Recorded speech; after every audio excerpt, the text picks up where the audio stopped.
Statistic Canada ਦੇ ਵੱਲੋਂ ਜਾਰੀ ਕੀਤੇ ਅੰਕੜਿਆਂ ਅਨੁਸਾਰ ਕੈਨੇਡੀਅਨ ਅਰਥਚਾਰੇ ਦੇ ਵਿੱਚ ਮਈ ਮਹੀਨੇ ਦੌਰਾਨ 60,000 ਨੌਕਰੀਆਂ ਪੈਦਾ ਹੋਈਆਂ ਨੇ। ਅੰਕੜਿਆਂ ਮੁਤਾਬਕ ਦੇਸ਼ ਵਿੱਚ ਬੇਰੁਜ਼ਗਾਰੀ ਦੀ ਦਰ ਜੂਨ ਵਿੱਚ ਵੱਧ ਕੇ 5.4% ਹੋ ਗਈ ਹੈ, ਜੋ ਕਿ ਸਾਲ ਵਿੱਚ ਸਭ ਤੋਂ ਵੱਧ ਹੈ। ਗੌਰਤਲਬ ਹੈ ਕਿ ਇਹ ਵਾਧਾ ਉਸ ਸਮੇਂ ਦਰਜ ਕੀਤਾ ਗਿਆ ਜਦੋਂ ਦੇਸ਼ ਵਿੱਚ 60,000 ਨੌਕਰੀਆਂ ਪੈਦਾ ਹੋਈਆਂ ਨੇ, ਜਿਨ੍ਹਾਂ 'ਚੋਂ ਵਧੇਰੇ ਫੁੱਲ ਟਾਈਮ ਨੇ। ਪੈਦਾ ਹੋਈਆਂ ਨੌਕਰੀਆਂ ਥੋਕ ਅਤੇ ਪ੍ਰਚੂਨ ਵਪਾਰ, ਕੰਸਟਰਕਸ਼ਨ ਅਤੇ ਸਿਹਤ ਸੰਭਾਲ ਤੇ ਟਰਾਂਸਪੋਰਟੇਸ਼ਨ ਅਤੇ ਵੇਅਰ ਹਾਊਸਿੰਗ ਦੇ ਨਾਲ ਸੰਬੰਧਿਤ ਨੇ। ਅਪ੍ਰੈਲ ਮਹੀਨੇ ਦੇ ਵਿੱਚ ਬੇਰੁਜ਼ਗਾਰੀ ਦਰ 5% ਤੇ ਬਰਕਰਾਰ ਰਹੀ ਸੀ, ਜਦਕਿ ਮਈ ਦੇ ਵਿੱਚ 5.2% ਦੇ ਉੱਪਰ ਪਹੁੰਚੀ ਸੀ। ਕੈਨੇਡਾ ਦੀ ਬੇਰੁਜ਼ਗਾਰੀ ਦਰ ਜੂਨ ਵਿੱਚ 5.4% ਤੇ ਪਹੁੰਚ ਗਈ ਹੈ। ਇਹ ਇੱਕ ਸਾਲ ਵਿੱਚ ਸਭ ਤੋਂ ਵੱਧ ਹੈ। ਇਸ ਨੇ ਲਗਾਤਾਰ ਦੂਜੇ ਮਹੀਨੇ ਦੀ ਦਰ ਵਿੱਚ ਵਾਧਾ ਕੀਤਾ ਹੈ, ਕਿਉਂਕਿ ਅਰਥਸ਼ਾਸਤਰੀ ਉੱਚ ਵਿਆਜ ਦਰਾਂ ਦੇ ਵਿਚਕਾਰ ਲੇਬਰ ਮਾਰਕੀਟ ਵਿੱਚ ਨਰਮੀ ਦੇਖ ਰਹੇ ਨੇ। ਸਟੈਟਿਸਟਿਕ ਕੈਨੇਡਾ ਨੇ ਸ਼ੁੱਕਰਵਾਰ ਨੂੰ ਕਿਹਾ ਹੈ ਕਿ ਇਹ ਵਾਧਾ ਉਸ ਸਮੇਂ ਹੋਇਆ ਕਿਉਂਕਿ ਅਰਥ ਵਿਵਸਥਾ ਨੇ ਜੂਨ ਮਹੀਨੇ ਦੇ ਵਿੱਚ 60,000 ਨੌਕਰੀਆਂ ਪੈਦਾ ਕੀਤੀਆਂ ਨੇ, ਜੋ ਕਿ ਫੁੱਲ ਟਾਈਮ ਜੌਬਸ ਨੇ, ਪਰ ਵਧੇਰੇ ਲੋਕ ਕੰਮ ਦੀ ਭਾਲ ਕਰ ਰਹੇ ਨੇ। ਕੈਨੇਡਾ ਦੀ ਆਬਾਦੀ ਵੱਧ ਰਹੀ ਹੈ। ਬੇਰੁਜ਼ਗਾਰੀ ਦੀ ਦਰ ਉਸੇ ਕਾਰਨ ਵਧੀ ਹੈ ਕਿਉਂਕਿ ਨੌਕਰੀਆਂ ਲੱਭਣ ਵਾਲੇ ਲੋਕਾਂ ਦੀ ਗਿਣਤੀ ਦੇ ਵਿੱਚ ਵਾਧਾ ਹੋਇਆ ਹੈ। ਨੌਕਰੀਆਂ ਦੇ ਲਾਭ ਥੋਕ ਤੇ ਪ੍ਰਚੂਨ ਵਪਾਰ, ਨਿਰਮਾਣ, ਸਿਹਤ ਸੰਭਾਲ ਤੇ ਸਮਾਜਿਕ ਸਹਾਇਤਾ ਤੇ ਆਵਾਜਾਈ ਤੇ ਵੇਅਰ ਹਾਊਸਿੰਗ ਵਿੱਚ ਕੇਂਦਰਿਤ ਨੇ। ਲੇਬਰ ਮਾਰਕੀਟ ਦਾ ਢਿੱਲਾ ਹੋਣਾ ਬੈਂਕ ਆਫ ਕੈਨੇਡਾ ਲਈ ਚੰਗੀ ਖਬਰ ਵਜੋਂ ਆਉਂਦਾ ਹੈ, ਜੋ ਕਿ ਸੰਕੇਤ ਦੀ ਭਾਲ ਕਰ ਰਿਹਾ ਹੈ ਕਿ ਇਸ ਦੀ ਹਮਲਾਵਰ ਦਰਾਂ ਵਿੱਚ ਵਾਧਾ ਆਰਥਿਕਤਾ ਨੂੰ ਠੰਡਾ ਕਰਨ ਦੇ ਵਿੱਚ ਕੰਮ ਕਰ ਰਿਹਾ ਹੈ। ਕੇਂਦਰੀ ਬੈਂਕ ਨੇ ਵਾਰ-ਵਾਰ ਕਿਹਾ ਕਿ ਕੈਨੇਡਾ ਦੀ ਸਭ ਤੋਂ ਗਰਮਾਈ ਹੋਈ ਮਾਰਕੀਟ ਵਿੱਚ ਮੁਦਰਾਸਫੀਤੀ ਵਿੱਚ ਯੋਗਦਾਨ ਪਾ ਰਹੀ ਹੈ। ਖਾਸ ਤੌਰ ਤੇ ਵੇਜਸ ਵਾਧੇ ਦੀ ਗਤੀ ਬਾਰੇ ਚਿੰਤਾਵਾਂ ਆਉਂਦੀਆਂ ਨੇ। ਹਾਲਾਂਕਿ ਸਟੈਟਿਸਟਿਕ ਕੈਨੇਡਾ ਨੇ ਕਿਹਾ ਹੈ ਕਿ ਪਿਛਲੇ ਮਹੀਨੇ ਤਨਖਾਹ ਵਿੱਚ ਵਾਧਾ ਥੋੜਾ ਘੱਟ ਹੋਇਆ। ਇੱਕ ਸਾਲ ਵਿੱਚ 4.2% ਦਾ ਵਾਧਾ ਹੋਇਆ। ਮਈ ਵਿੱਚ 5.1% ਦੇ ਇੱਕ ਸਾਲ ਦੇ ਦਰ ਦੇ ਮੁਕਾਬਲੇ ਇਹ ਘੱਟ ਹੈ। ਕੇਂਦਰੀ ਬੈਂਕ ਅਗਲੇ ਹਫ਼ਤੇ ਆਪਣੇ ਵਿਆਜ ਦਰਾਂ ਸੰਬੰਧੀ ਫੈਸਲਾ ਕਰਨ ਲਈ ਤਿਆਰ ਹੈ। ਪਿਛਲੇ ਮਹੀਨੇ ਵਿਆਜ ਦਰਾਂ ਨੂੰ ਵਧਾਉਣ ਦੇ ਇਸ ਕਦਮ ਨੇ ਬਹੁਤ ਸਾਰੇ ਭਵਿੱਖਬਾਣੀ ਕਰਨ ਵਾਲਿਆਂ ਨੂੰ 12 ਜੁਲਾਈ ਨੂੰ ਇੱਕ ਹੋਰ ਦਰਾਂ ਵਿੱਚ ਵਾਧੇ ਦੀ ਉਮੀਦ ਕੀਤੀ ਹੈ। ਕੇਂਦਰੀ ਬੈਂਕ ਨੇ ਆਪਣੀਆਂ ਯੋਜਨਾਵਾਂ ਬਾਰੇ ਕੋਈ ਸਪਸ਼ਟ ਸੰਕੇਤ ਨਹੀਂ ਦਿੱਤਾ। ਉਹਨਾਂ ਕਿਹਾ ਕਿ ਉਹ ਆਰਥਿਕ ਅੰਕੜਿਆਂ ਦੇ ਆਧਾਰ ਤੇ ਆਪਣਾ ਫੈਸਲਾ ਕਰੇਗਾ। ਇਸ ਦੀ ਮੁੱਖ ਵਿਆਜ ਦਰ 4.75%, ਜੋ ਕਿ 2001 ਵਿੱਚ ਸਭ ਤੋਂ ਵੱਧ ਹੈ। ਇਹ ਰਿਪੋਰਟ ਪਹਿਲੀ ਵਾਰ 7 ਜੁਲਾਈ 2023 ਨੂੰ ਪ੍ਰਕਾਸ਼ਿਤ ਕੀਤੀ ਗਈ ਸੀ। BC ਦੇ ਦੱਖਣੀ ਤੱਟ, ਵੈਨਕੂਵਰ ਆਈਲੈਂਡ ਤੇ ਅੰਦਰੂਨੀ ਹਿੱਸਿਆਂ ਵਿੱਚ ਕੈਂਪ ਫਾਇਰ ਪਾਬੰਦੀਆਂ ਮੁੜ ਤੋਂ ਲਾਗੂ ਹੋ ਗਈਆਂ ਨੇ। BC ਵਾਈਲਡ ਫਾਇਰ ਸਰਵਿਸ ਦੁਆਰਾ ਜਾਰੀ ਕੀਤੀ ਗਈ ਰਿਪੋਰਟ ਮੁਤਾਬਕ ਕੋਸਟਲ ਫਾਇਰ ਸੈਂਟਰ ਲਈ ਪਾਬੰਦੀਆਂ ਸ਼ੁੱਕਰਵਾਰ ਦੁਪਹਿਰ ਤੋਂ ਲਾਗੂ ਹੋ ਜਾਣਗੀਆਂ ਤੇ ਅਕਤੂਬਰ ਤੱਕ ਇਹ ਆਰਡਰ ਪ੍ਰਭਾਵੀ ਰਹਿਣਗੇ। ਵਾਈਲਡ ਫਾਇਰ ਸਰਵਿਸ ਦਾ ਕਹਿਣਾ ਹੈ ਕਿ ਕੋਈ ਵੀ ਵਿਅਕਤੀ ਜੇਕਰ ਅੱਗ ਦੀ ਮਨਾਹੀ ਹੋਣ ਦੇ ਬਾਵਜੂਦ ਇਸ ਨੂੰ ਜਲਾਉਂਦਾ ਹੈ ਜਾਂ ਖੁੱਲ੍ਹੀ ਅੱਗ ਲਗਾਉਂਦਾ ਹੈ ਤਾਂ ਉਸ ਨੂੰ 1150 ਰੁਪਏ ਦੀ ਟਿਕਟ ਦਿੱਤੀ ਜਾ ਸਕਦੀ ਹੈ, ਪਰ ਜੇਕਰ ਇਸ ਦੇ ਨਾਲ ਵਾਈਲਡ ਫਾਇਰ ਦੀ ਕੋਈ ਘਟਨਾ ਵਾਪਰਦੀ ਹੈ ਤਾਂ $1 ਲੱਖ ਤੱਕ ਦਾ ਜੁਰਮਾਨਾ ਤੇ ਸਜ਼ਾ ਹੋ ਸਕਦੀ ਹੈ। BC ਦੇ ਸਭ ਤੋਂ ਵੱਧ ਆਬਾਦੀ ਵਾਲੇ ਖੇਤਰਾਂ ਨੂੰ ਮਾਰਸ਼ਮੈਲੋ ਚਾਕਲੇਟ ਪੈਕ ਕਰਨੇ ਪੈਣਗੇ ਕਿਉਂਕਿ ਤਟਵਰਤੀ ਕੈਂਪ ਫਾਇਰ ਪਾਬੰਦੀ ਸ਼ੁੱਕਰਵਾਰ ਨੂੰ ਦੁਪਹਿਰ ਤੋਂ ਲਾਗੂ ਹੋ ਗਈ ਹੈ। BC ਵਾਈਲਡ ਫਾਇਰ ਸਰਵਿਸ ਦੇ ਅਨੁਸਾਰ ਇੱਕ ਸ਼੍ਰੇਣੀ ਪਾਬੰਦੀ ਰਾਤ 12 ਵਜੇ ਅਤੇ ਕੋਸਟਲ ਫਾਇਰ ਸੈਂਟਰ ਲਈ ਪਾਬੰਦੀ ਪੂਰੇ ਲੋਅਰ ਮੇਨਲੈਂਡ, ਫਰੇਜ਼ਰ ਵੈਲੀ, C2 ਸਕਾਈ ਖੇਤਰ ਅਤੇ ਵੈਨਕੂਵਰ ਆਈਲੈਂਡ ਨੂੰ ਪ੍ਰਭਾਵਿਤ ਕਰੇਗੀ। ਸਾਡੇ ਖੇਤਰ ਜੂਨ ਦੇ ਸ਼ੁਰੂ ਵਿੱਚ ਕੁਝ ਮੀਂਹ ਪਿਆ ਸੀ, ਜਿਸ ਨੇ ਸਾਨੂੰ ਉਸ ਥੋੜ੍ਹੇ ਸਮੇਂ ਦੇ ਲਈ ਪਾਬੰਦੀ ਹਟਾਉਣ ਦੀ ਇਜਾਜ਼ਤ ਦਿੱਤੀ ਸੀ, ਪਰ ਲਗਾਤਾਰ ਸੋਕਾ ਪੈਣ ਅਤੇ ਗਰਮੀ ਦੇ ਜਿਸ ਅਨੁਭਵ ਨੂੰ ਅਸੀਂ ਹੁਣ ਝੱਲ ਰਹੇ ਹਾਂ, ਉਹਨਾਂ ਹਾਲਾਤਾਂ 'ਚ ਅੱਗ ਦੇ ਖਤਰਿਆਂ ਦੀ ਦਰਜਾਬੰਦੀਆਂ ਨੂੰ ਧਿਆਨ 'ਚ ਰੱਖਦੇ ਹੋਏ ਪਾਬੰਦੀ ਜ਼ਰੂਰੀ ਹੈ। ਅਸੀਂ ਪੂਰਵ ਅਨੁਮਾਨ ਨੂੰ ਵੀ ਦੇਖ ਰਹੇ ਹਾਂ, ਜਿਸ ਵਿੱਚ ਹਫ਼ਤੇ ਦੇ ਅੰਤ ਵਿੱਚ ਗਰਮ ਤੇ ਸੁੱਕਣ ਵਾਲੀਆਂ ਸ਼ਾਮਲ ਨੇ। ਹੈਦਾ ਅਗਵਾਈ ਅਤੇ ਅਫਵਾਦ ਦੇ ਨਾਲ ਖਿੱਤੇ ਵਿੱਚ ਸਾਰੀਆਂ ਖੁੱਲ੍ਹੀਆਂ ਅੱਗਾਂ ਦੀ ਮਨਾਹੀ ਹੋਏਗੀ। ਰੋਕਥਾਮ ਉਸ ਸਮੇਂ ਤੱਕ ਹੋਰ ਮਹੱਤਵਪੂਰਨ ਹੋ ਜਾਂਦੀ ਹੈ ਜਦੋਂ ਚੀਜ਼ਾਂ ਇੰਨੀਆਂ ਖੁਸ਼ਕ ਹੋ ਜਾਂਦੀਆਂ ਨੇ। ਵਾਧੂ ਮਹੱਤਵਪੂਰਨ ਹੈ ਕਿ ਅਸੀਂ ਮਨੁੱਖੀ ਕਾਰਨ ਅੱਗਾਂ ਨੂੰ ਰੋਕੀਏ ਤਾਂ ਜੋ ਅਸੀਂ ਉਹਨਾਂ ਦੇ ਸਰੋਤ ਨਾ ਬਣੀਏ ਜੋ ਕੁਦਰਤੀ ਅੱਗਾਂ ਨਾਲ ਲੜ ਰਹੇ ਨੇ। ਇਹ ਹੁਕਮ 31 ਅਕਤੂਬਰ ਤੱਕ ਲਾਗੂ ਰਹੇਗਾ, ਪਰ ਸ਼ਰਤਾਂ ਦੇ ਆਧਾਰ ਤੇ ਇਸ ਤੋਂ ਪਹਿਲਾਂ ਹਟਾਇਆ ਜਾ ਸਕਦਾ ਹੈ। ਪਾਬੰਦੀ ਦੀ ਉਲੰਘਣਾ ਵਾਲੇ ਵਿਅਕਤੀ ਨੂੰ ਫੜੇ ਜਾਣ ਤੇ $1100 ਦਾ ਜੁਰਮਾਨਾ ਹੋ ਸਕਦਾ ਹੈ। ਜੇਕਰ ਜੰਗਲ ਦੀ ਅੱਗ ਸ਼ੁਰੂ ਹੋ ਜਾਂਦੀ ਹੈ ਤਾਂ ਜੁਰਮਾਨਾ 10,000 ਤੋਂ ਸ਼ੁਰੂ ਹੁੰਦਾ ਹੈ ਤੇ ਅੱਗ ਬੁਝਾਉਣ ਦੇ ਖਰਚਿਆਂ ਦੀ ਭਰਪਾਈ ਕਰਨ ਵਾਲੀ BC ਵਾਈਲਡ ਫਾਇਰ ਸਰਵਿਸ ਨੂੰ $1 ਲੱਖ ਤੋਂ ਵੱਧ ਦਾ ਖਰਚਾ ਦੇਣਾ ਪੈ ਸਕਦਾ ਹੈ। ਇਹ ਪਾਬੰਦੀ ਉਸ ਸਮੇਂ ਆਈ ਹੈ ਜਦੋਂ ਅਧਿਕਾਰੀਆਂ ਨੇ ਬੁੱਧਵਾਰ ਨੂੰ ਚੇਤਾਵਨੀ ਦਿੱਤੀ ਸੀ ਕਿ BC ਵਿੱਚ ਸੋਕੇ ਦੀ ਸਥਿਤੀ ਹੈ। ਗਰਮੀ ਮਹੀਨਿਆਂ ਵਿੱਚ ਹੋਰ ਵਿਗੜਨ ਦੀ ਉਮੀਦ ਹੈ। ਹੋਰ ਅੱਗ ਦੇ ਜ਼ੋਖਮ ਵੱਧ ਜਾਂਦੇ ਨੇ। BC ਰਿਵਰ ਪੂਰਵ ਅਨੁਮਾਨ ਕੇਂਦਰ ਦੇ ਅਨੁਸਾਰ ਲਗਭਗ ਸਾਰਾ ਸੂਬਾ ਸੋਕੇ ਦੇ 3 ਜਾਂ 4 ਪੱਧਰਾਂ 'ਤੇ ਸਭ ਤੋਂ ਵੱਧ ਹੈ। ਕਾਬਲੇ ਗੌਰ ਹੈ ਕਿ ਮੈਟਰੋ ਵੈਨਕੂਵਰ ਰੀਜਨ ਦੇ ਵਿੱਚ ਵੀ 에ਅਰ ਐਡਵਾਈਜ਼ਰੀ ਜਾਰੀ ਕੀਤੀ ਗਈ ਹੈ ਕਿਉਂਕਿ ਬ੍ਰਿਟਿਸ਼ ਕੋਲੰਬੀਆ ਦੇ ਕੁਝ ਹਿੱਸਿਆਂ ਦੇ ਵਿੱਚ ਲੱਗੀ ਅੱਗ ਦੇ ਕਾਰਨ ਇੱਥੇ ਵੀ ਧੂੰਆਂ ਮਹਿਸੂਸ ਹੋ ਸਕਦਾ, ਜਿਸ ਦੇ ਚਲਦਿਆਂ ਇਹ ਐਡਵਾਈਜ਼ਰੀ ਜਾਰੀ ਕੀਤੀ ਗਈ ਹੈ। ਇਸ ਐਡਵਾਈਜ਼ਰੀ ਦੇ ਚਲਦਿਆਂ ਕੈਨੇਡਾ ਦੇ ਵਿੱਚ ਬਹੁਤ ਸਾਰੇ ਖੇਤਰਾਂ ਦੇ ਵਿੱਚ ਵੀ ਪ੍ਰਭਾਵ ਦਿਸ ਰਿਹਾ ਹੈ। ਲੋਕਾਂ ਨੂੰ ਸਾਵਧਾਨੀਆਂ ਵਰਤਣ ਦੇ ਲਈ ਆਖਿਆ ਜਾ ਰਿਹਾ ਹੈ, ਖਾਸ ਕਰਕੇ ਬੱਚਿਆਂ ਤੇ ਬਜ਼ੁਰਗਾਂ ਤੇ ਨਾਲੋਂ ਨਾਲ ਜਿਨ੍ਹਾਂ ਲੋਕਾਂ ਨੂੰ ਸਾਹ ਦੀਆਂ ਜਾਂ ਦਿਲ ਦੀਆਂ ਬਿਮਾਰੀਆਂ ਨੇ ਉਹਨਾਂ ਨੂੰ ਘਰਾਂ ਵਿੱਚ ਰਹਿਣ, 에ਅਰ ਪਿਉਰੀਫਾਈ ਦੀ ਵਰਤੋਂ ਕਰਨ ਅਤੇ ਸ਼ੀਸ਼ੇ ਬੰਦ ਕਰਨ ਦੀ ਗੱਲਬਾਤ ਆਖੀ ਗਈ ਹੈ ਤੇ ਨਾਲੋਂ ਨਾਲ ਇਹ ਵੀ ਕਿਹਾ ਗਿਆ ਹੈ ਕਿ ਜੇਕਰ ਬਾਹਰ ਜਾਣਾ ਹੈ ਤਾਂ N95 ਮਾਸਕ ਦੀ ਵਰਤੋਂ ਜ਼ਰੂਰ ਕਰੋ। ਤੇ ਉਧਰ ਸਰੀ ਦੀ ਮੇਅਰ ਬ੍ਰੈਂਡਾ ਲੌਕ ਦੇ ਵੱਲੋਂ ਇੱਕ ਵਾਰ ਫਿਰ ਤੋਂ ਪੁਲਿਸ ਤਬਦੀਲੀ ਨੂੰ ਲੈ ਕੇ ਬਿਆਨਬਾਜ਼ੀ ਕੀਤੀ ਗਈ ਹੈ। ਉਹਨਾਂ ਨੇ ਆਪਣੇ ਬਿਆਨ ਦੇ ਵਿੱਚ ਆਖਿਆ ਕਿ ਸ਼ਹਿਰ ਦੇ ਲਈ ਸਰੀ RCMP ਹੀ ਬਿਹਤਰ ਹੈ। ਉਹਨਾਂ ਆਖਿਆ ਕਿ ਸਰੀ RCMP ਨੂੰ ਮਹਿਜ 170 ਮੁਲਾਜ਼ਮਾਂ ਦੀ ਹੋਰ ਜ਼ਰੂਰਤ ਪੈਣੀ ਹੈ, ਜਦਕਿ ਸਰੀ ਪੁਲਿਸ ਨੂੰ 400 ਤੋਂ ਉੱਪਰ ਮੁਲਾਜ਼ਮ ਰੱਖਣੇ ਪੈਣੇ ਨੇ। ਉਹਨਾਂ ਸਪਸ਼ਟ ਰੂਪ ਦੇ ਵਿੱਚ ਆਖਿਆ ਕਿ ਜੇਕਰ ਪੁਲਿਸ ਤਬਦੀਲੀ ਨੂੰ ਚਾਲੂ ਰੱਖਿਆ ਜਾਂਦਾ ਹੈ ਤਾਂ ਇਸ ਉੱਪਰ 3 ਸਾਲ ਦਾ ਸਮਾਂ ਲੱਗ ਸਕਦਾ ਤੇ ਜਦਕਿ ਇਹਦੇ ਨਾਲ $8 ਮਿਲੀਅਨ ਦਾ ਹਰ ਮਹੀਨੇ ਦਾ ਐਕਸਟਰਾ ਬੋਝ ਸਿਟੀ ਦੇ ਤੇ ਟੈਕਸ ਪੇਅਰ ਦੇ ਉੱਪਰ ਪਏਗਾ। Continuing with the SPS would not only be a costly decision for Surrey, it would also prolong policing instability. SPS needs more than 550 officers to be deployed to reach full strength, while the RCMP needs just 170. There is a full plan in place to have these RCMP positions staffed, while the SPS has yet to show a plan. Over 80 SPS officers have contacted Surrey RCMP and have expressed interest, and the remaining vacancies will be filled with recruits and experienced police officers. How the Minister sees the SPS as less impactful on provincial policing levels makes zero sense. The province's report suggests that the transition to the SPS will take a minimum of 3 more years, during which time we will continue to pay for 2 police forces, costing us $8 million a month. That's $96 million each year.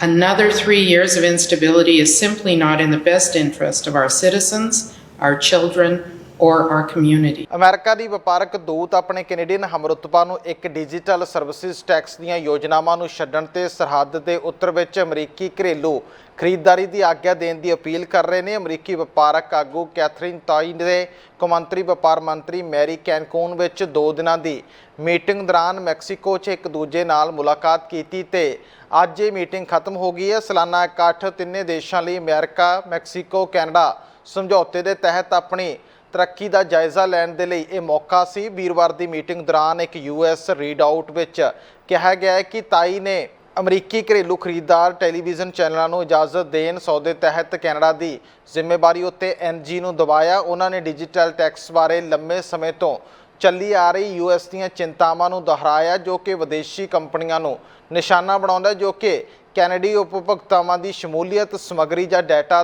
ਤੋਂ ਮਾਲੀਆ ਕਮਾਉਂਦੀਆਂ ਨੇ। 3% levy ਜਨਵਰੀ ਵਿੱਚ ਲਾਗੂ ਹੋ ਜਾਵੇਗੀ। ਜਦੋਂ ਤੱਕ ਬਹੁਪੱਖੀ ਟੈਕਸ ਪ੍ਰਣਾਲੀ ਸਥਾਪਿਤ ਕਰਨ ਲਈ ਚੱਲ ਰਹੇ ਕੌਮਾਂਤਰੀ ਯਤਨ ਉਸ ਤੋਂ ਪਹਿਲਾਂ ਤਰੱਕੀ ਨਹੀਂ ਫੜ ਲੈਂਦੇ। ਜੇ ਤੁਸੀਂ ਛੁੱਟੀਆਂ ਦੌਰਾਨ ਕੰਮ ਤੋਂ ਦੂਰ ਜਾਣ ਦੇ ਵਿੱਚ ਮੁਸ਼ਕਲ ਦਾ ਸਾਹਮਣਾ ਕਰ ਰਹੇ ਹੋ ਤਾਂ ਤੁਸੀਂ ਇਕੱਲੇ ਨਹੀਂ ਹੋ। ਅਮਰੀਕਾ ਆਧਾਰਿਤ ਆਨਲਾਈਨ ਸਿੱਖਿਆ ਪਲੇਟਫਾਰਮ ਨੇ ਹਾਲ ਹੀ ਦੇ ਵਿੱਚ 1800 ਅਮਰੀਕੀ ਨਿਵਾਸੀਆਂ ਤੇ 500 ਕੈਨੇਡੀਅਨਾਂ ਦਾ ਸਰਵੇਖਣ ਕੀਤਾ, ਜਿਸ ਵਿੱਚ ਬਹੁਤੇ ਕਾਮੇ ਛੁੱਟੀਆਂ ਤੇ ਜਾਣ ਤੇ ਕੰਮ ਦੂਜਿਆਂ ਨੂੰ ਸੌਂਪਣ ਦੀ ਜ਼ਿੰਮੇਵਾਰੀ ਤੋਂ ਕੰਨੀ ਕਤਰਾਉਂਦੇ ਨੇ। ਇਸ ਬਾਰੇ ਕਈ ਪ੍ਰਕਾਰ ਦੇ ਕਾਰਨ ਨਿਕਲ ਕੇ ਸਾਹਮਣੇ ਆਏ ਨੇ। ਐਲਵਟਰਾ ਦੁਆਰਾ ਕਰਵਾਏ ਗਏ ਇੱਕ ਤਾਜ਼ਾ ਸਰਵੇਖਣ ਵਿੱਚ ਇੱਕ US ਆਧਾਰਿਤ ਆਨਲਾਈਨ ਸਿੱਖਿਆ ਪਲੇਟਫਾਰਮ ਇਹ ਦੱਸਦਾ ਹੈ ਕਿ ਜ਼ਿਆਦਾਤਰ ਅਮਰੀਕੀ ਤੇ ਕੈਨੇਡੀਅਨ ਕਾਮੇ 68% ਆਪਣੀਆਂ ਛੁੱਟੀਆਂ ਦੌਰਾਨ ਕੰਮ ਨਾਲ ਸੰਬੰਧਿਤ ਗਤੀਵਿਧੀਆਂ 'ਚ ਸ਼ਾਮਲ ਹੋਣਾ ਬੰਦ ਨਹੀਂ ਕਰ ਸਕਦੇ। ਅਧਿਐਨ ਸੁਝਾਅ ਦਿੰਦਾ ਹੈ ਕਿ ਇੱਕ ਵਿਵਹਾਰ ਨਾ ਸਿਰਫ ਕਰਮਚਾਰੀਆਂ ਨੂੰ ਬਹੁਤ ਜ਼ਿਆਦਾ ਲੋੜੀਂਦੇ ਡਾਊਨ ਟਾਈਮ ਦੀ ਬਲੀ ਦਿੰਦਾ ਹੈ, ਸਗੋਂ ਉਹਨਾਂ ਦੀ ਮਾਨਸਿਕ ਸਿਹਤ 'ਤੇ ਵੀ ਅਸਰ ਪਾਉਂਦਾ ਹੈ। ਅਧਿਐਨ ਜਿਸ ਵਿੱਚ ਕੈਨੇਡਾ ਤੇ ਅਮਰੀਕਾ ਦੇ 2300 ਕਾਮੇ ਸ਼ਾਮਲ ਨੇ ਪਾਇਆ ਕਿ 2/3 ਤੋਂ ਵੱਧ ਕੈਨੇਡੀਅਨ ਕਾਮੇ ਛੁੱਟੀਆਂ ਵਿੱਚ ਕੰਮ ਕਰਦੇ ਰਹਿੰਦੇ ਨੇ ਤੇ ਉਹਨਾਂ 'ਚੋਂ 46% ਆਪਣੀ ਡਾਊਨ ਟਾਈਮ ਦੌਰਾਨ ਸਵਿਚ ਆਫ ਕਰਨ ਲਈ ਸੰਘਰਸ਼ ਕਰਦੇ ਨੇ। ਸਰਵੇਖਣ ਵਿੱਚ ਸ਼ਾਮਲ ਵਿੱਚੋਂ 57% ਨੇ ਕਿਹਾ ਹੈ ਕਿ ਉਹ ਚਿੰਤਿਤ ਮਹਿਸੂਸ ਕਰਦੇ ਨੇ ਜੇਕਰ ਉਹ ਰਹਿੰਦੇ ਹੋਏ ਆਪ ਕੰਮ ਦੀਆਂ ਈਮੇਲਾਂ ਦੀ ਜਾਂਚ ਨਹੀਂ ਕਰਦੇ। ਆਨਲਾਈਨ ਸਰਵੇਖਣ ਵਿੱਚ 73% ਕੰਮ ਕਰਨ ਵਾਲੇ ਕੈਨੇਡੀਅਨ ਤੇ ਅਮਰੀਕੀਆਂ ਨੇ ਆਪਣੀ ਛੁੱਟੀ ਦੌਰਾਨ ਕੰਮ ਕਰਨ ਵੇਲੇ ਦੋਸ਼ੀ ਮਹਿਸੂਸ ਕਰਨ ਦੀ ਗੱਲ ਸਵੀਕਾਰ ਕੀਤੀ ਹੈ ਤੇ ਦੂਜੇ ਪਾਸੇ 41% ਨੇ ਆਪਣੀ ਛੁੱਟੀ ਦੇ ਸਮੇਂ ਵਿੱਚ ਕੰਮ ਨਾ ਕਰਨ ਦੀ ਚੋਣ ਕਰਨ ਤੇ ਦੋਸ਼ੀ ਮਹਿਸੂਸ ਕਰਨ ਦੀ ਰਿਪੋਰਟ ਕੀਤੀ ਹੈ। ਸਰਵੇਖਣ ਦੇ ਨਤੀਜਿਆਂ ਅਨੁਸਾਰ 5 ਵਿੱਚੋਂ 1 ਕਰਮਚਾਰੀ ਨੂੰ ਉਹਨਾਂ ਦੇ ਮਾਲਕਾਂ ਜਾਂ ਟੀਮ ਦੇ ਮੈਂਬਰਾਂ ਦੁਆਰਾ ਛੁੱਟੀਆਂ ਦੌਰਾਨ ਈਮੇਲਾਂ ਦੀ ਜਾਂਚ ਕਰਨ ਲਈ ਕਿਹਾ ਗਿਆ ਸੀ, ਜਦੋਂ ਕਿ 25% ਨੂੰ ਕੰਮ ਨਾਲ ਸੰਬੰਧਿਤ ਟੈਕਸਟ ਸੁਨੇਹਿਆਂ ਦੀ ਵਿਛਾੜ ਹੋਈ ਸੀ ਜਦੋਂ ਕਿ ਉਹ ਬਾਹਰ ਸਨ। ਹੋਰ 28% ਨੇ ਆਪ ਬ੍ਰੇਕ ਦੌਰਾਨ ਕੰਮ ਨਾਲ ਸੰਬੰਧਿਤ ਈਮੇਲਾਂ ਦੁਆਰਾ ਪਰੇਸ਼ਾਨ ਹੋਣ ਦਾ ਪ੍ਰਗਟਾਵਾ ਕੀਤਾ। 8% ਨੇ ਸੋਸ਼ਲ ਜਾਂ ਫੋਨ ਦੁਆਰਾ ਪਰੇਸ਼ਾਨ ਹੋਣ ਦੀ ਗੱਲਬਾਤ ਆਖੀ ਹੈ। ਸਰਵੇਖਣ ਵਿੱਚ ਪਾਇਆ ਗਿਆ ਕਿ ਕੈਨੇਡਾ ਤੇ ਅਮਰੀਕਾ ਵਿੱਚ 35% ਕਰਮਚਾਰੀਆਂ ਨੇ ਆਪਣੀ ਛੁੱਟੀ ਦੇ ਸਮੇਂ ਵਿੱਚ ਕੰਮ ਕਰਨ ਦੀ ਇੱਕ ਸਪਸ਼ਟ ਉਮੀਦ ਦਾ ਅਨੁਭਵ ਕੀਤਾ ਤੇ ਇਹ ਬਿਨਾਂ ਦੱਸੇ ਕਿ ਇੱਕ ਦਬਾਅ ਵਰਗਾ ਹੈ, ਜਿਸ ਤੇ 41% ਇਸ ਲਈ ਦੋਸ਼ੀ ਨੇ ਜੇ ਉਹ ਕੰਮ ਕਰਨਾ ਨਹੀਂ ਚਾਹੁੰਦੇ। ਹੋਰ 45% ਵਰਕਰਾਂ ਨੇ ਕਿਹਾ ਹੈ ਕਿ ਉਹ ਛੁੱਟੀਆਂ ਦੌਰਾਨ ਕੰਮ ਨਾਲ ਸੰਬੰਧਿਤ ਗਤੀਵਿਧੀਆਂ 'ਚ ਸ਼ਾਮਲ ਹੋ ਕੇ ਆਪਣੇ ਸਾਥੀਆਂ ਜਾਂ ਯਾਤਰਾ ਦੇ ਸਾਥੀਆਂ ਨੂੰ ਪਰੇਸ਼ਾਨ ਕਰਦੇ ਨੇ। ਸਰਵੇਖਣ ਦੇ ਨਤੀਜੇ ਦਰਸਾਉਂਦੇ ਨੇ ਕਿ ਮੰਦੀ ਅਤੇ ਆਰਥਿਕ ਮੰਦੀ ਨੇ ਬਹੁਤ ਸਾਰੇ ਕੰਮ ਕਰਨ ਵਾਲੇ ਕੈਨੇਡੀਅਨਾਂ ਲਈ ਛੁੱਟੀਆਂ ਦੇ ਸਮੇਂ 'ਤੇ ਪ੍ਰਭਾਵ ਪਾਇਆ। ਉਦਾਹਰਨ ਲਈ ਸਰਵੇਖਣ ਵਿੱਚ ਕੀਤੇ ਗਏ 37% ਕੈਨੇਡੀਅਨ ਘੱਟ ਸਮਾਂ ਲੈ ਰਹੇ ਨੇ, ਜਦੋਂ ਕਿ 20% ਕੰਪਨੀ ਦੀ ਛਾਂਟੀ ਤੋਂ ਬਾਅਦ ਘੱਟ ਸਟਾਫ ਕਾਰਨ ਅਸਮਰਥ ਨੇ। ਜਿਹੜੇ ਲੋਕ ਛੁੱਟੀਆਂ 'ਤੇ ਕੰਮ ਕਰਨ ਦੀ ਚੋਣ ਕਰਦੇ ਨੇ ਉਹਨਾਂ ਵਿੱਚੋਂ 37% ਉਧਾਰਦਾਤਾਵਾਂ ਦੁਆਰਾ ਦੱਸਿਆ ਗਿਆ ਕਿ ਮੁੱਖ ਕਾਰਨ ਆਪਣਾ ਕੰਮ ਸੌਂਪਣ ਲਈ ਕਿਸੇ ਕਾਮੇ ਦੀ ਘਾਟ ਹੈ, ਜਦੋਂ ਕਿ 8% ਨੇ ਕਿਹਾ ਕਿ ਉਹ ਆਪਣੀ ਨੌਕਰੀ ਗਵਾਉਣ ਤੋਂ ਡਰਦੇ ਨੇ। ਤੇ ਉਧਰ ਟਵਿੱਟਰ ਨੂੰ ਟੱਕਰ ਦੇਣ ਦੇ ਲਈ ਮੈਟਾ ਦੇ ਵੱਲੋਂ ਵੀ ਆਪਣਾ ਪਲੇਟਫਾਰਮ ਲਿਆਂਦਾ ਗਿਆ, ਜਿਸ ਨੂੰ ਲੈ ਕੇ ਬਿਆਨਬਾਜ਼ੀ ਜਾਰੀ ਹੈ। ਟਵਿੱਟਰ ਦੇ ਵੱਲੋਂ ਇਸ ਮਾਮਲੇ ਨੂੰ ਲੈ ਕੇ ਮੈਟਾ ਨੂੰ ਅਦਾਲਤ ਵਿੱਚ ਲਿਜਾਣ ਦੀ ਗੱਲਬਾਤ ਵੀ ਕਹੀ ਜਾ ਰਹੀ ਹੈ। ਟਵਿੱਟਰ ਵੱਲੋਂ ਇਹ ਦੋਸ਼ ਲਗਾਇਆ ਜਾ ਰਿਹਾ ਹੈ ਕਿ ਮੈਟਾ ਨੇ ਉਹਨਾਂ ਵੱਲੋਂ ਲੇ-ਆਫ ਕੀਤੇ ਗਏ ਸਟਾਫ ਦੀ ਵਰਤੋਂ ਕਰਦਿਆਂ ਹੋਇਆਂ ਅਤੇ ਅੰਦਰੂਨੀ ਇਨਫੋਰਮੇਸ਼ਨ ਹਾਸਲ ਕਰਨ ਤੋਂ ਬਾਅਦ ਇਹ ਪਲੇਟਫਾਰਮ ਤਿਆਰ ਕੀਤਾ ਗਿਆ। ਫੇਸਬੁੱਕ ਅਤੇ ਇੰਸਟਾਗ੍ਰਾਮ ਦੀ ਮਾਲਕ ਕੰਪਨੀ ਮੈਟਾ ਨੇ ਹੁਣ ਟਵਿੱਟਰ ਵਰਗਾ ਆਪਣਾ ਐਪ ਥ੍ਰੈਡਸ ਲਾਂਚ ਕੀਤਾ ਹੈ। ਥ੍ਰੈਡਸ ਐਪ ਇੰਸਟਾਗ੍ਰਾਮ ਅਕਾਊਂਟ ਨਾਲ ਲਿੰਕ ਹੋਵੇਗੀ ਅਤੇ ਇਸ ਉੱਪਰ ਟੈਕਸਟ ਲਿਖ ਕੇ ਡਾਇਲੌਗਸ ਰਾਹੀਂ ਗੱਲਬਾਤ ਕੀਤੀ ਜਾ ਸਕੇਗੀ। 6 ਜੁਲਾਈ ਨੂੰ ਇਹ ਐਪ ਡਾਊਨਲੋਡ ਕਰਨ ਦੇ ਲਈ ਉਪਲਬਧ ਸੀ। ਐਪ ਦੇ ਲਾਂਚ ਹੋਣ ਤੋਂ ਕੁਝ ਘੰਟਿਆਂ ਬਾਅਦ ਹੀ ਕਈ ਮਿਲੀਅਨ ਲੋਕਾਂ ਨੇ ਇਸ ਨੂੰ ਸਾਈਨ ਅਪ ਕੀਤਾ। ਮੈਟਾ ਵੱਲੋਂ ਜਾਰੀ ਕੀਤੀਆਂ ਗਈਆਂ ਤਸਵੀਰਾਂ ਅਨੁਸਾਰ ਥ੍ਰੈਡਸ ਅਤੇ ਡੈਸ਼ਬੋਰਡ ਟਵਿੱਟਰ ਨਾਲ ਕਾਫੀ ਮਿਲਦਾ ਜੁਲਦਾ ਰਿਹਾ। ਥ੍ਰੈਡਸ ਇੱਕ ਵੱਖਰੀ ਐਪ ਹੈ ਅਤੇ ਉਪਭੋਗਤਾ ਅਤੇ ਇੰਸਟਾਗ੍ਰਾਮ ਅਕਾਊਂਟ ਨਾਲ ਇਸ ਵਿੱਚ ਲੌਗਇਨ ਕਰ ਸਕਦੇ ਨੇ। ਇੰਸਟਾਗ੍ਰਾਮ ਆਪਣਾ ਯੂਜ਼ਰ ਨੇਮ ਬਰਕਰਾਰ ਰੱਖਿਆ ਜਾ ਸਕਦਾ ਹੈ ਅਤੇ ਯੂਜ਼ਰ ਆਪਣੀ ਮਰਜ਼ੀ ਨਾਲ ਇਸ ਨੂੰ ਬਦਲ ਵੀ ਸਕਦੇ ਨੇ। ਉਧਰ ਟਵਿੱਟਰ ਦੇ CEO ਐਲਨ ਮਸਕ ਨੇ ਕੁਝ ਫੈਸਲਿਆਂ ਤੋਂ ਬਾਅਦ ਯੂਜ਼ਰ ਅਤੇ ਵਿਗਿਆਪਨ ਦੇਣ ਵਾਲੇ ਟਵਿੱਟਰ ਤੋਂ ਨਾਖੁਸ਼ ਨੇ। ਮਸਕ ਵੱਲੋਂ ਨੌਨ ਪ੍ਰੀਮੀਅਮ ਯੂਜ਼ਰਾਂ ਵੱਲੋਂ ਦੇਖੀਆਂ ਜਾ ਸਕਣ ਵਾਲੀਆਂ ਪੋਸਟਾਂ ਦੀ ਗਿਣਤੀ ਸੀਮਤ ਕਰਨ ਵਰਗੇ ਫੈਸਲਿਆਂ ਦੇ ਨਾਲ ਯੂਜ਼ਰ ਕਾਫੀ ਨਿਰਾਸ਼ ਨੇ।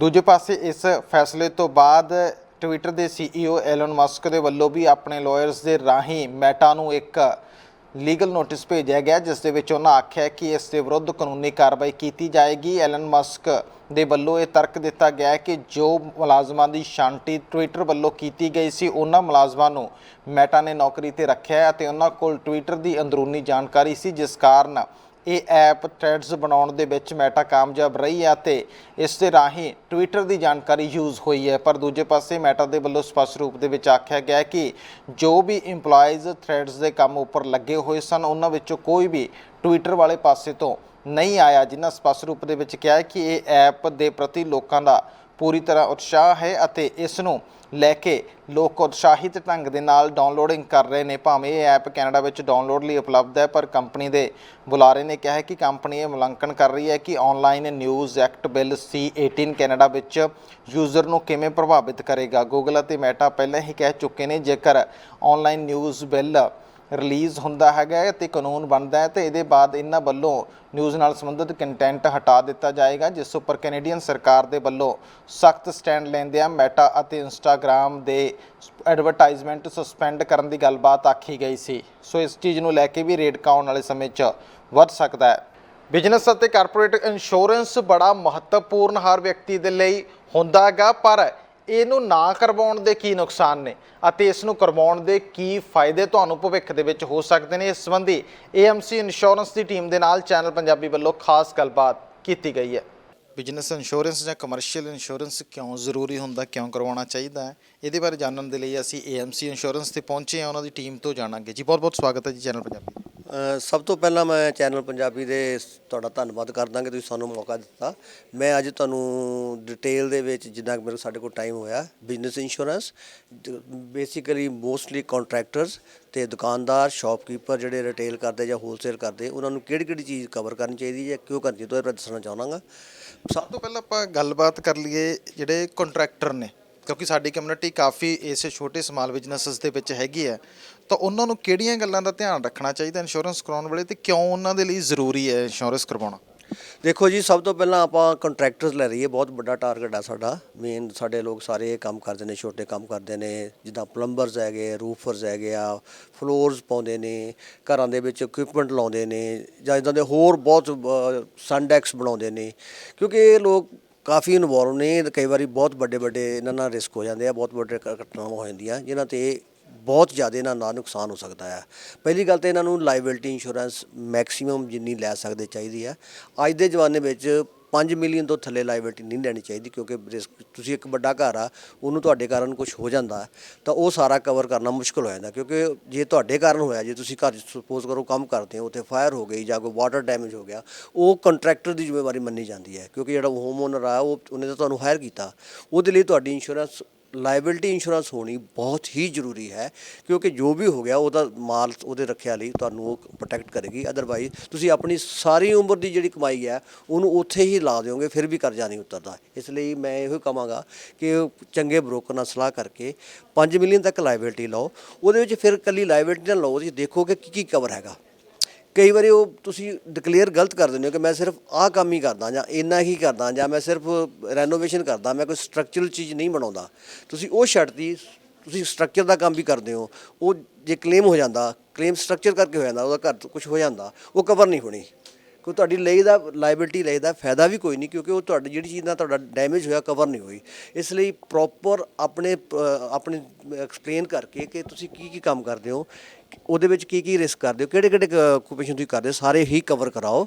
ਪਲੱਸ ਉਹਦੇ ਵਿੱਚ ਇੱਕ ਨੋਰਮਲੀ ਅੱਜ ਕੱਲ੍ਹ ਇਹ ਬੜਾ ਆ ਰਿਹਾ, ਪੋਲੂਸ਼ਨ ਬਹੁਤ ਹੋ ਰਿਹਾ, ਜਾਂ ਤੁਹਾਡੇ ਉਹਦੇ ਵਿੱਚ ਤੁਹਾਡੇ ਘਰਾਂ ਦੇ ਵਿੱਚ ਪੋਲੂਸ਼ਨ ਹੋ ਜਾਂਦਾ, ਉਹਦੀ ਲਾਇਬਿਲਟੀ ਲੈਣੀ ਹੋਰ ਵੀ ਜ਼ਰੂਰੀ ਹੋ ਗਈ, ਕਿਉਂਕਿ ਉਹ 'ਤੇ ਬਹੁਤ ਕਲੇਮ ਆ ਰਹੇ ਨੇ। ਸੋ 5 ਮਿਲੀਅਨ ਕਮਰਸ਼ੀਅਲ ਜਨਰਲ ਲਾਇਬਿਲਟੀ ਔਰ ਪੋਲੂਸ਼ਨ ਲਾਇਬਿਲਟੀ ਨਾਲ ਜ਼ਰੂਰ ਲਓ। ਜਿਹੜੇ ਹੈਗੇ ਨੇ ਭਾਈਚਾਰੇ 'ਚ ਜਿਹੜੇ ਸਮਾਲ ਬਿਜ਼ਨਸ ਵਾਲੇ, ਉਹ ਕਈ ਵਾਰੀ ਘੋਲ ਕਰ ਜਾਂਦੇ ਆ।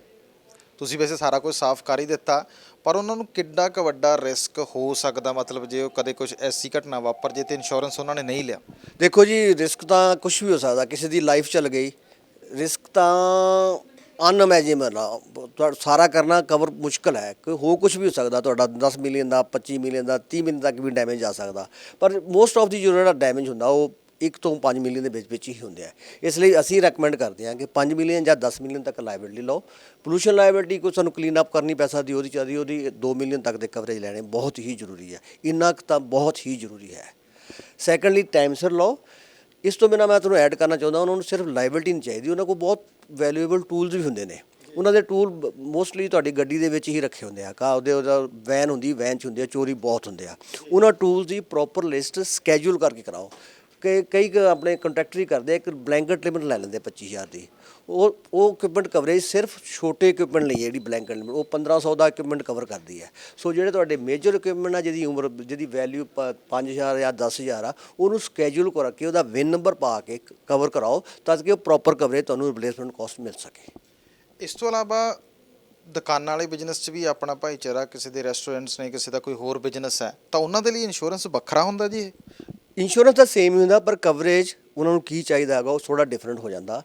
ਆਪਾਂ ਰੈਸਟੋਰੈਂਟ ਲੈ ਲੈਂਦੇ, ਸਾਡੀ ਕਮਿਊਨਿਟੀ ਰੈਸਟੋਰੈਂਟ ਦੇ ਵਿੱਚ ਕਾਫੀ ਹੈਗੇ ਆ, ਕਿਉਂਕਿ ਰੈਸਟੋਰੈਂਟ ਥੋੜ੍ਹਾ ਅਸੀਂ ਹਾਈ ਰਿਸਕ ਆਕੂਪੇਸ਼ਨ ਮੰਨਦੇ ਆ। ਇਹਦੇ 'ਚ ਫਾਇਰ ਦੇ ਚਾਂਸਸ ਜ਼ਿਆਦਾ ਆ। ਫਿਰ ਇਹਦੇ ਵਿੱਚ ਫਾਇਰ ਹੋ ਗਈ, ਤੁਹਾਡੇ ਇਕਵਿਪਮੈਂਟ ਬਹੁਤ ਮਹਿੰਗੇ ਹੁੰਦੇ। ਅੱਜ ਦੀ ਡੇਟ 'ਚ ਇੱਕ ਅੱਛਾ ਰੈਸਟੋਰੈਂਟ ਬਣਾਉਣ ਲਈ 3-3.5 ਲੱਖ ਦੇ ਇਕਵਿਪਮੈਂਟ ਜ਼ਰੂਰੀ ਹੈਗੇ ਆ। ਉਹਨਾਂ ਦੀ ਪ੍ਰੋਪਰ ਲਿਸਟ ਬਣਾ ਕੇ ਕਿਹੜੇ ਇਕਵਿਪਮੈਂਟ ਆ ਕਵਰ ਕਰਾਓ। ਬਾਕੀ ਉਹਦੀਆਂ ਇੰਸ਼ੋਰੈਂਸ ਕੰਪਨੀ ਦੇ ਕੁਝ ਕੰਡੀਸ਼ਨ ਹੁੰਦੀਆਂ ਰੈਸਟੋਰੈਂਟ ਲਈ। ਇੱਕ ਹੁੰਦੀ ਆ fire extinguisher system, proper fire suppression system ਲਓ, ਕਿਉਂਕਿ ਉਹ ਉਹਦੀ ਸਾਰੇ ਦੀ ਪ੍ਰੀ ਐਗਜ਼ਿਸਟਿੰਗ ਹੁੰਦੀ ਹੈ, ਉਹ ਜ਼ਰੂਰ ਚਾਹੀਦਾ। ਉੱਥੇ ਫਾਇਰ ਨੂੰ ਕਾਬੂ ਕਰਨ ਲਈ ਸਾਰੇ ਇਕਵਿਪਮੈਂਟ ਚਾਹੀਦੇ ਆ, ਤਾਂ ਕਿ ਇਸ ਤਰ੍ਹਾਂ ਦਾ ਕੋਈ ਐਕਸਕਲੂਜ਼ਨ ਨਾ ਆਵੇ। ਸੈਕੰਡਲੀ, ਰੈਸਟੋਰੈਂਟ ਕਿਉਂ ਤੁਹਾਡਾ ਇੱਕੋ ਹੀ ਬਿਜ਼ਨਸ ਹੁੰਦਾ, ਉਹਦੇ ਲਈ ਤੁਹਾਨੂੰ ਬਿਜ਼ਨਸ ਇੰਟਰਪਸ਼ਨ ਇੰਸ਼ੋਰੈਂਸ ਲੈਣੀ ਪੈਂਦੀ ਹੈ। ਸਪੋਜ਼ ਕਰੋ ਤੁਹਾਡੇ ਰੈਸਟੋਰੈਂਟ ਨੂੰ ਅੱਜ ਹੋ ਗਿਆ, ਉੱਥੇ ਵਾਟਰ ਡੈਮ ਹੋ ਗਿਆ, 6 ਮਹੀਨੇ ਕੰਮ ਨਹੀਂ ਹੋਇਆ, ਤੁਸੀਂ ਕੁਝ ਨਹੀਂ ਕਰ ਸਕਦੇ, ਤੁਹਾਡੀ ਉਹੀ ਰੋਜੀ ਰੋਟੀ ਆ। ਇਸ ਲਈ ਉਹਦੀ ਜਿੰਨੀ ਤੁਹਾਡੀ ਮਹੀਨੇ ਦੀ ਇਨਕਮ ਆ ਜਾਂ ਜਿਹੜੇ ਖਰਚੇ ਚਾਲੂ ਰਹਿਣੇ ਆ ਉਹਨਾਂ ਨੂੰ ਕਵਰ ਕਰਾਓ, ਉਹਨੂੰ ਆਪਾਂ ਬਿਜ਼ਨਸ ਇੰਟਰਪਸ਼ਨ ਇੰਸ਼ੋਰੈਂਸ ਕਹਿੰਦੇ ਆ। ਉਹ ਮੈਕਸਿਮਮ ਤੁਸੀਂ 2 ਸਾਲ ਤੱਕ ਵੀ ਕਵਰ ਕਰਾ ਸਕਦੇ ਹੋ, ਪਰ ਅਸੀਂ ਨਾਰਮਲੀ 1.5 ਤੋਂ 1 ਸਾਲ ਜਾਂ 1.5 ਸਾਲ ਰეკਮੈਂਡ ਕਰਦੇ ਹਾਂ। ਐਟਲੀਸਟ ਤੁਹਾਡੀ ਇਨਕਮ ਕਵਰ ਹੋ ਜਾਣੀ ਚਾਹੀਦੀ ਹੈ, ਤਾਂ ਕਿ ਤੁਸੀਂ ਜਦੋਂ ਕੰਮ ਦੁਬਾਰਾ ਸ਼ੁਰੂ ਕਰੋ ਉਹਨੇ ਵਿੱਚ ਤੁਹਾਡਾ ਕੰਮ ਚੱਲਦਾ ਰਹੇ। ਸਰਡਲੀ ਉਹਨਾਂ ਨੂੰ ਲਾਇਬਿਲਿਟੀ ਦੀ ਵੀ ਜ਼ਰੂਰਤ ਹੈ। ਤੁਹਾਡਾ ਫੂਡ ਹੈ, ਫੂਡ ਖਰਾਬ ਵੀ ਹੋ ਸਕਦਾ, ਕਿਸੇ ਨੂੰ ਬਿਮਾਰ ਹੋ ਸਕਦਾ, ਫੂਡ ਤੁਹਾਨੂੰ ਗਲਤ ਡਿਲੀਵਰ ਹੋ ਗਿਆ ਜਾਂ ਕੋਈ ਜ਼ਖਮੀ ਹੋ ਗਿਆ, ਉਹਦੇ ਲਈ ਉਹਨਾਂ ਨੂੰ ਕਮਰਸ਼ੀਅਲ ਜਨਰਲ ਲਾਇਬਿਲਿਟੀ ਦੀ ਵੀ ਜ਼ਰੂਰਤ ਹੈ। ਉਹ 5 ਮਿਲੀਅਨ ਤੱਕ ਰეკਮੈਂਡ ਕਰਦੇ ਆ। ਜੇ ਕਿਸੇ ਨੇ ਇੰਸ਼ੋਰੈਂਸ ਲੈਣਾ ਹੋਵੇ ਤਾਂ AMC ਇੰਸ਼ੋਰੈਂਸ ਦੇ ਨਾਲ ਸੰਪਰਕ ਕਿੱਦਾਂ ਕਰ ਸਕਦਾ? ਕਿੰਨੀਆਂ ਲੋਕੇਸ਼ਨਸ ਤੋਂ ਸਰਵ ਤੁਸੀਂ ਕਰਦੇ?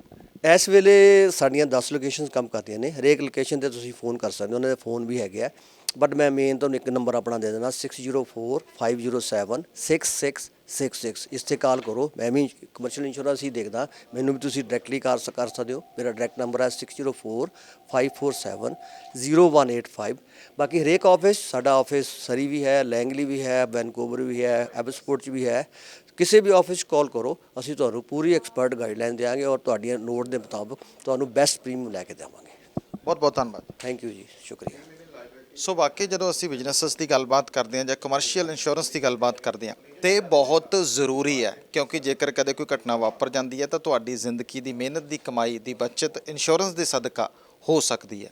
ਕੈਮਰਾਮੈਨ ਅਮਿਤ ਪਨੇਸਰ ਦੇ ਨਾਲ ਅਰਸ਼ਦੀਪ ਸਿੰਘ, ਚੈਨਲ ਪੰਜਾਬੀ। ਪ੍ਰਧਾਨ ਮੰਤਰੀ ਜਸਟਿਨ ਟਰੂਡੋ ਅਤੇ ਅਲਬਰਟਾ ਦੀ ਪ੍ਰੀਮੀਅਰ ਡੈਨੀਅਲ ਸਮਿਥ ਦੇ ਦਰਮਿਆਨ ਸਟੈਂਪਿਡ ਪਰੇਡ ਦੇ ਦੌਰਾਨ ਮੀਟਿੰਗ ਹੋਣ ਜਾ ਰਹੀ ਹੈ।